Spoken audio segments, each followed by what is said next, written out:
With the Season 3 summer split coming to a close in the North American LCS, let's take a look back at the last 8 weeks of victories, defeats, and incredibly close games. I'm Lindsay Geektron, and this is the Cloth 5 North America Summer Split Review. The Cloud9 hype train rolled into the LCS and impressed everyone from the start as they went 5-0 in the first weekend. After their hot start, they never looked back as top KDA go-getter Meteos and crew have amassed an insane 21-2 overall record. Their aggression is unmatched as they steamroll through the NA scene, already cinching a top 2 seed. Everyone thought they'd do well, but 21-2? Man, Teemo hats off to them. Seeing them at Worlds is an absolute must for League fans. Led by top kill garner mandatory Cloud, Vulcan just does what they have to do to win and moves on to the next match. They sit comfortably in second at 15-8, giving them a relatively stress-free last weekend as they are 4 games up on third place. After the major news of Hotshot stepping down to start the split, many wondered how CLG would fare. They've managed to obtain some stability, all things considered, over this split.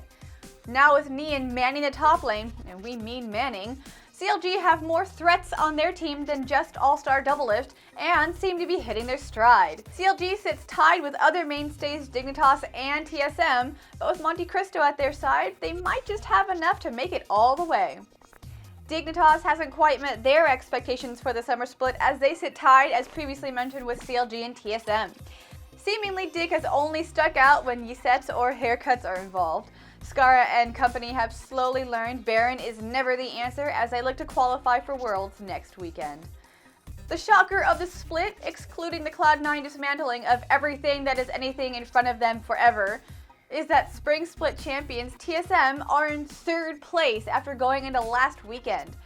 Even with a massive roster swap, TSM just seems to be hanging around the top of the standings, waiting for their chance to strike. Who knows, maybe without one wrong turn, Annie's in would be all the rage, but alas, it's not, and TSM sit in waiting for Worlds.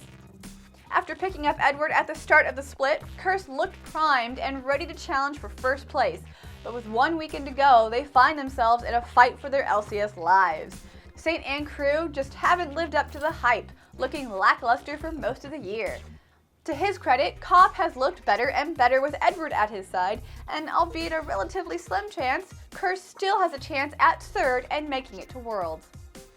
Even with elements literally cheering them on, Spring Split runner-up Coast have rode their wave of momentum. Even with some unconventional picks in the jungle and some pretty sweet smites and hooks, Coast sits tied for 6th with Curse, with the same slim chance to make it to Worlds. Even if they don't make it, this young team has a ton of potential to make an impact on the NA scene for years to come. After a rough start to the LCS, Velocity has slowly been improving over the last few weeks. While they still try to find the right combo of players, Maple Street and crew still have the talent to take a game off the higher teams. I'm looking at you, CLG. With their season more than likely finished, it'll be interesting to see how they can still stay in the LCS or if a challenger team like FX Open will be able to take them down. With only 1 weekend to go, it's down to the wire, so let us know in the comments down below who you think will represent North America at the Season 3 World Championships. Please like and subscribe to get your weekly League of Legends news updates. I'm Lindsay Geektron, and this has been the Cloth 5 North America Summer Split Review.